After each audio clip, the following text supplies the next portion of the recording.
এখানে বলছে R equal to 2a cos theta বৃত্তের এই তিনটা অপশনের মধ্যে কোনগুলো কারেক্ট সেগুলো আমাদের বের করতে হবে। প্রথমে আমরা এটা কি আমাদের একটা বৃত্তের পোলার সমীকরণ, তো এই পোলার সমীকরণটাকে আমরা কার্তেশীয় সমীকরণে নিয়ে যাব, দেন আমরা কেন্দ্র, ব্যাসার্ধ এবং x অক্ষের হতে খণ্ডিতাংশের পরিমাণ বের করব। তো এই সমীকরণটাকে কার্তেশীয় সমীকরণে নিয়ে যাওয়ার জন্য উভয় পক্ষকে আমরা r দ্বারা গুণ করব, তাহলে পাবো r square equal to 2ar cos theta.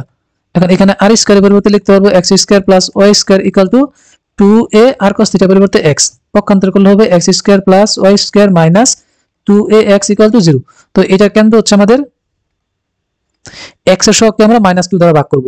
x এর সহগ হচ্ছে -2a, -2a কে যদি আমরা -2 দ্বারা ভাগ করি তাহলে পাবো হচ্ছে শুধু a, আর y যুক্ত কোনো পদ নেই, তার মানে এটা হচ্ছে 0। তাহলে কেন্দ্র পেলাম a, 0। তাহলে এই এক নাম্বারটা কি কারেক্ট।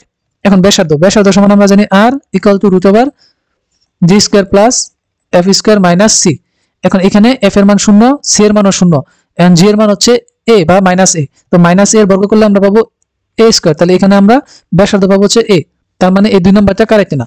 তাহলে এখানে আমাদের কারেক্ট आंसर হবে 1 এবং 3, কারণ এখানে কিন্তু সিঙ্গেল কোনো অপশন কারেক্টের অপশন নাই, তার মানে এখানে কারেক্ট आंसर হবে এই খ নাম্বার।